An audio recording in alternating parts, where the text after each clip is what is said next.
السلام علیکم پیار حضور، جو آپ نے مختلف ممالک میں جا کے جو امن کا پیغام دیا ہے، کیا کسی لیڈر نے آپ کے نصائح پر عمل کرنے کی کوشش کی ہے؟ کہتے تو ہیں بڑا اچھا پیغام ہے. کیمرون صاحب نے جب میں نے خط لکھا تو ان کا پہلے تو ہلکا پھلکا سے جواب آیا، پھر دوبارہ آیا کہ ہم کوشش کر رہے ہیں اور نیوکلیئر ویپن جو ہیں ان کو ہمارے یہ جو G8 ہے اور انٹرنیشنل آرگنائزیشنز ہیں سب میں کوشش کر رہے ہیں کہ ہم 2020 تک ہمارا یہ 1/3 رہ جائے. تو ہمیں توجہ ہے اس طرف. اسی طرح کینیڈا کے پرائم منسٹر نے مجھے جواب دیا پہلے تو دائیں بائیں کی مارتا رہا کہ مذہب میں آزادی ہونی چاہیے. میں کہا میں تو یہ تمہیں سوال ہی نہیں کیا تھا مذہب میں آزادی ہونی چاہیے کہ نہیں، کسی ذریعے سے کسی پولیٹیشین کے ذریعے سے اس کو میں نے پیغام بھجوایا. تو میرے خط کا جواب دینا دو، نہیں تو چپ کر کے بیٹھ جاؤ آرام سے. خیر پھر اس کا ایک اور جواب آیا کہ ہم کوشش کر رہے ہیں اور دنیا میں امن قائم ہو اور نیوکلیئر ویپنز ہیں ان کا خاتمہ ہو اور یہ ہو اور وہ ہو.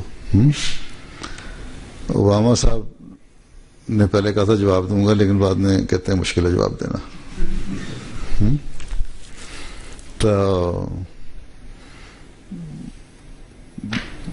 اثر تو ہو رہا ہے کہ نہیں ہو رہا، لیکن بہرحال یا یہ دعا کا اثر ہو رہا ہے جماعت احمدیہ کی اور کوششوں کا، یا ویسے ان خطوں کا اثر ہو رہا ہے جو باتیں ہم تک پہنچ رہی ہیں.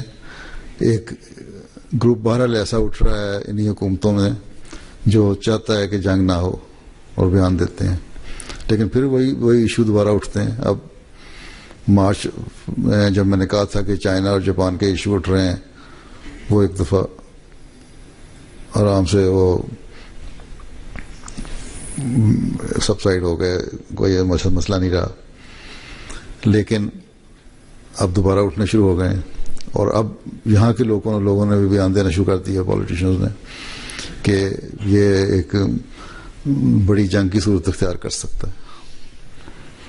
تو جب اس طرح کے بیان آنے شروع ہو جائیں اس کا مطلب کہ لوگوں کو احساس پیدا ہو گیا ہے کہ ہمیں اپنے ایشوز جو ہیں وہ دوستانہ طریقے سے حل کرنے چاہیے.